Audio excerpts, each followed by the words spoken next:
Fala família, hoje é dia de Lucas Explica. A gente vai fazer uma aula curta, porém com muito conteúdo, algo que você não só precisa para ter como base, mas que vai te garantir questões na sua prova, beleza? E o assunto de hoje já está na tela, introdução à renda fixa. Você precisa saber o que é essa tal de renda fixa. Então, o que eu separei aqui para a gente? É um investimento de rentabilidade previsível, é baseado em taxas de juros indexadas ou prazos conhecidos, e o título de renda fixa ele oferece maior segurança comparado a ações, mas com uma rentabilidade mais controlada. Beleza. O que quer dizer isso, uma rentabilidade previsível? Não quer dizer que necessariamente você vai saber o valor que você vai receber. Porém, você vai saber o que você vai receber. Explico melhor, fica calmo. Por exemplo, se você investe ali em algum CDB que é atrelado ao 100% do DI, por exemplo, você sabe que o DI ele vai acompanhar a Selic.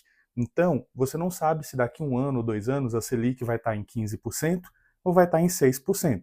Mas uma coisa você sabe, você vai estar recebendo a Selic. Ou seja, você sabe o que você vai receber e não necessariamente quanto você vai receber. E assim ainda tem como você saber quanto você vai receber, que é o renda fixa pré-fixado. Mas, pasmem, a gente vai entender mais para frente, o pré-fixado ele é mais arriscado que o pós-fixado. É mais arriscado você saber quanto que você vai ganhar do que você saber o que você vai ganhar. Beleza? Mas a gente vai falar isso melhor aqui para frente. Então, tipos de títulos de renda fixa. A gente tem dois tipos: títulos públicos e títulos privados. Normalmente a renda fixa, ela é uma dívida, né? Então, você vai ver o seguinte, quem está te devendo? É o governo ou é um banco? Se for o governo, vão ser os títulos públicos. Por exemplo, letra do Tesouro Nacional, Tesouro Selic, Tesouro Prefixado. O governo está te devendo, você emprestou dinheiro para o governo. No caso das instituições privadas, você vai ter um título privado e quem vai estar te devendo é um banco. Um CDB, LCI, LCA, uma debênture. Por exemplo, o CDB, você empresta o seu dinheiro para um banco, ele vai te pagar uma rentabilidade, aí pode ser pós-fixada, pré-fixada. Em troca, o banco ele vai emprestar esse dinheiro para uma outra pessoa e ele vai lucrar com esse spread. Beleza? Rentabilidade e risco. Como eu adiantei, você tem duas figuras, pré-fixado e pós-fixado, né? No caso aqui da rentabilidade. A pré-fixado, você já sabe quanto que você vai ganhar no momento da aplicação. Por exemplo, você emprestou R$ 1.000 e não vamos considerar imposto de renda, mas você emprestou R$ 1.000. Você vai ganhar 10% ao ano. Quanto que você vai ter daqui a um ano? 1.100, beleza? Agora a mesma coisa, você emprestou aqui no pós-fixado R$ 1.000 e você vai ganhar 100% do DI. Quanto que você vai ter daqui a um ano? Não sei, mas eu sei que eu vou ter a variação do DI. Ou pode ser o IPCA, né, que seria a inflação, você pode usar outros indexadores. E por que o pré-fixado ele é mais arriscado que o pós-fixado? Né? Por quê? Porque concorda comigo que eu não sei quanto que vai estar o DI daqui a um ano, mas ele pode estar 15%, 16%, 12%, então eu vou ganhar mais do que aqueles 10%. Se você tiver emprestado seu dinheiro a 10%, uma taxa pré-fixada, isso vai fazer você perder duas vezes. Primeiro, porque você poderia estar ganhando mais, isso já é uma forma de perder, e segundo, porque você vai ter um deságio no seu título, que a gente chama de marcação a mercado. Show? Agora aqui referente ao risco, né? Refere-se ao risco do emissor não pagar o título. A gente chama isso de calote. O risco de crédito é a chance, né? A chance não, é o risco de o emissor, no caso quem está emitindo essa dívida, não honrar com seus compromissos. Quanto maior o risco de crédito, mais você pode cobrar, mais você tem que receber para emprestar o dinheiro para aquele emissor. Beleza? O menor risco que a gente tem é o dos títulos públicos e os títulos privados eles têm o maior risco. Por que o público tem o menor risco? Porque eles têm um risco soberano. Se ele, imagina, você está emprestando para o governo, ele tem o poder de emitir mais títulos, porém ele também pode emitir dinheiro. Então, ele pode tanto rolar a dívida quanto emitir dinheiro. Então, se você não receber o dinheiro é porque está muito feio o negócio. Então, o seu dinheiro vai ser o menor dos problemas. Aí temos também o prazo, tributação e liquidez. O prazo de vencimento ele pode ser variável, aí você tem títulos de curto, médio e longo prazo, e a influência da liquidez e da rentabilidade do título. A liquidez, o que que ocorre? A liquidez é quando você precisa transformar aquele seu ativo em dinheiro.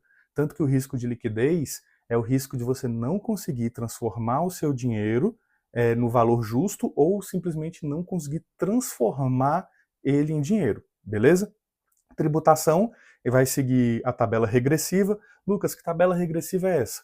Dependendo do prazo que o dinheiro fica aplicado, incide um imposto de renda sobre a rentabilidade.